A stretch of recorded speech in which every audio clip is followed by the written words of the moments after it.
A bipartisan congressional delegation just traveled to Copenhagen to publicly reject President Trump's Greenland annexation threats. For Republicans joined Democrats in what is being called the first time Congress has sent an official mission to contradict a sitting president's foreign policy while he is actively pursuing it. This is unprecedented.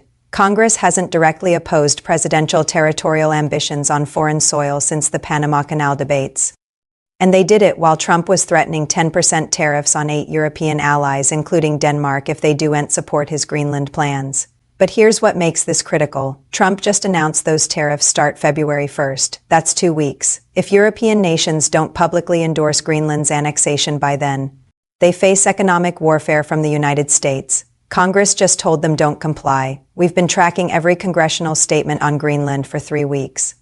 We know exactly which Republicans are breaking with Trump, what they told Danish officials behind closed doors, and why this delegation matters more than cable news is covering. This is Strategic Signal Report. I'm Sarah Mitchell. Tonight we're examining Congress's Greenland rebellion who traveled to Copenhagen, what they promised, NATO allies, and whether this bipartisan defiance can actually constrain Trump's territorial ambitions. Let's break down the delegation, the politics, and the stakes. Let me start with exactly who went to Copenhagen and why that list matters. The delegation was led by Senator Chris Coons, Democrat from Delaware, and Senator Thom Tillis, Republican from North Carolina. They were joined by Senator Murkowski, Republican from Alaska, and several House members from both parties. Now, Tillis is significant. He's not a moderate Republican. He's generally aligned with Trump on most issues. But on Greenland, he co-authored a statement with Senator Jeanne Shaheen, the ranking Democrat on the Senate Foreign Relations Committee, explicitly opposing Trump's threats. That statement, released January 6th, reaffirmed Denmark's sovereignty over Greenland and called Trump's annexation talk a threat to NATO unity. Murkowski has been more consistent in breaking with Trump on foreign policy. She represents Alaska, a state with deep strategic interests in Arctic sovereignty, if the United States can simply claim Greenland. What stops Russia from claiming Arctic territory near Alaska? She's thinking about precedent. The delegation also included Senator Ben Cardin, who chairs the Senate Foreign Relations Committee, and Dick Durbin, the number 2 Democrat in Senate leadership. This wasn't a symbolic trip. This was institutional Congress committee chairs, ranking members, leadership traveling to reassure a NATO ally that the legislative branch still respects treaties and sovereignty. According to Senator Coons' official statement, the delegation's purpose was to reaffirm the unbreakable bonds between the United States and Denmark and to make clear that Congress remains committed to the NATO alliance. Translation: whatever Trump is threatening, Congress doesn't support it. But here's what makes this unprecedented for Republicans defied Trump to make this trip. Let's look at the pattern here. Thom Tillis represents North Carolina. He's up for re-election in 2026. North Carolina has significant military installations: Fort Liberty, Camp Lejeune, Marine Corps Air Station Cherry Point. His constituents care about NATO. They care about alliance credibility, and they're watching whether Congress can check presidential power. Tillis didn't just go on this trip. He's been publicly pushing back on Greenland for weeks. On January 14th, he spoke on the Senate floor about the importance of respecting Allied sovereignty. According to the congressional record, he said territorial expansion by force is what adversaries do, not what America does. Murkowski has broken with Trump repeatedly. On foreign policy, she voted to convict him during the first impeachment. She opposed his withdrawal from the Paris Climate Agreement. And on Greenland, she sees a direct threat to Alaskan security. Murkowski told reporters in Copenhagen, according to NBC News, that using military or economic threats to seize Allied territory sets a precedent that endangers every border, including our own in the Arctic. The other 2 Republicans on the delegation haven't been named in all reports, but CBS News confirmed at least for GOP members participated. This isn't random. There's a pattern here. These are Republicans from states with either significant military presence or direct strategic interests in maintaining NATO unity. They're not rebelling out of spite. They're calculating that their constituents value alliance stability over territorial expansion. This delegation doesn't just condemn Trump's Greenland threats, it constrains them. Here's how. First, Congress controls funding. The delegation made clear that any Pentagon appropriations for Greenland military action will face bipartisan opposition. Senator Ruben Gallego from Arizona already introduced an amendment to the Defense Appropriations Bill that would explicitly block funding for operations against or with respect to Greenland.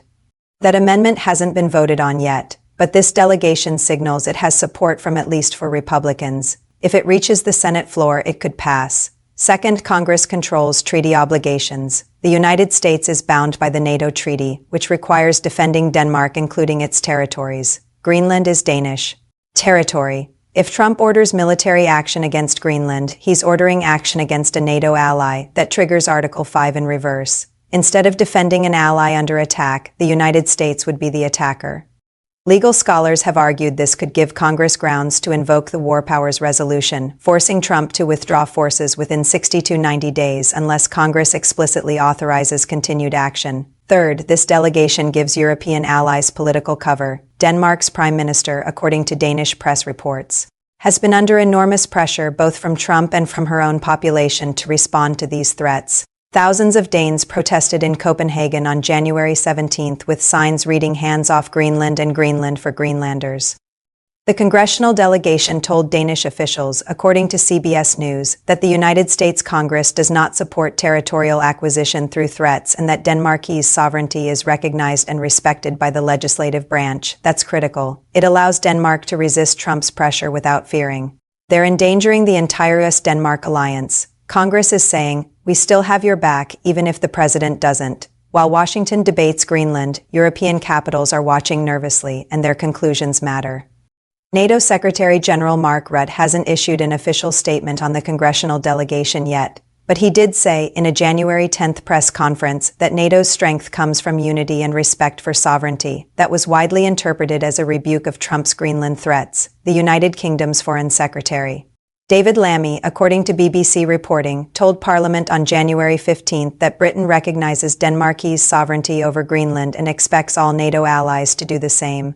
Germany's Foreign Minister Annalena Baerbock was more direct. According to Reuters, she said using economic coercion to force territorial concessions is unacceptable behavior between allies. But there's a deeper strategic dimension here. If Trump succeeds in pressuring Denmark to cede Greenland, or if he orders military action and Congress doesn't stop him, it sends a message to every NATO ally. Your sovereignty is conditional on pleasing Washington. That's the opposite of what NATO was designed to do.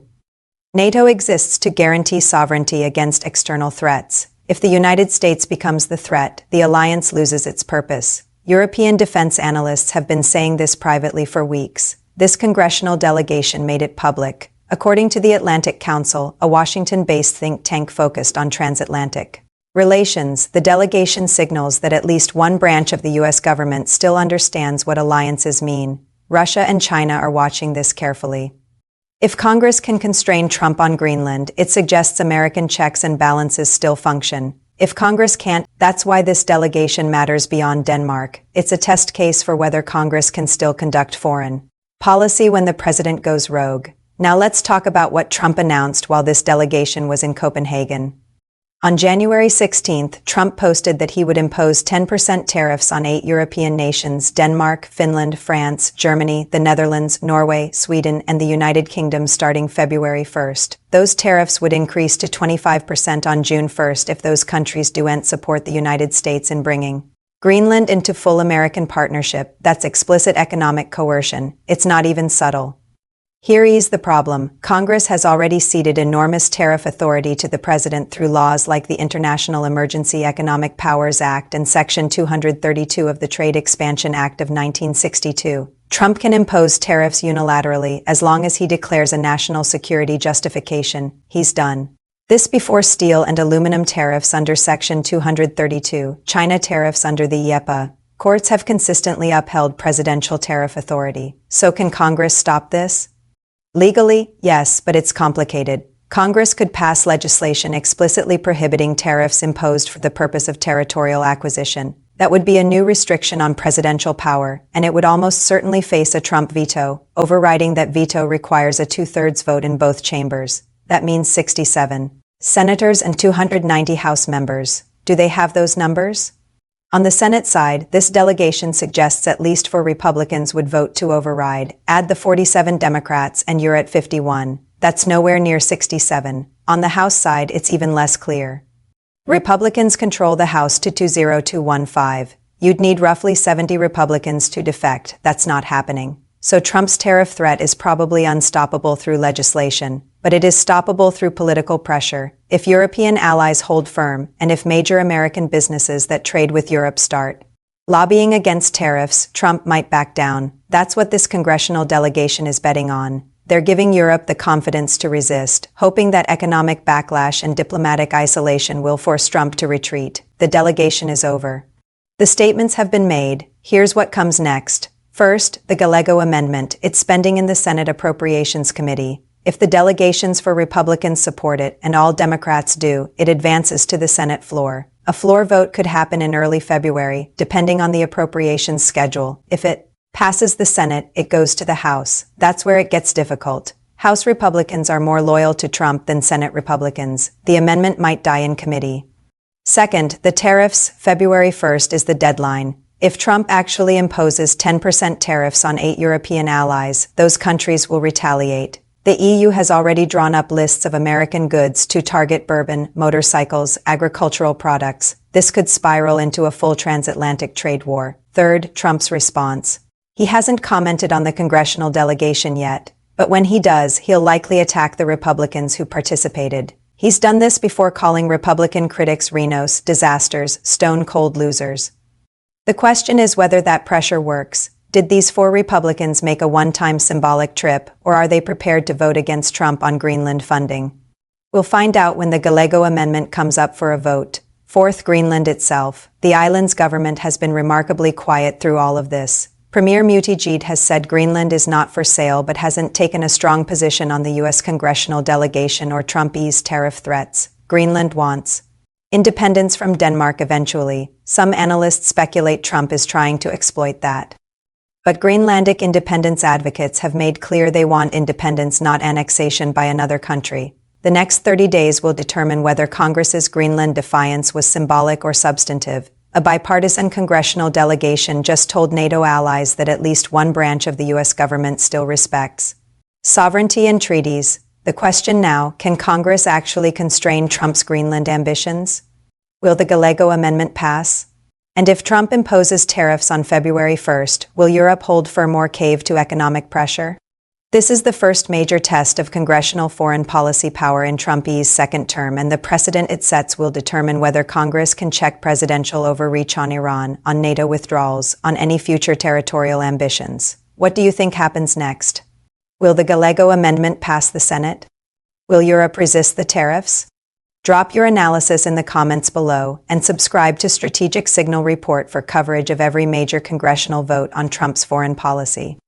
We post at AM and PM EST, tracking every vote so you understand exactly how power is shifting in Washington. For Strategic Signal Report, I'm Sarah Mitchell. We'll see you in the next briefing.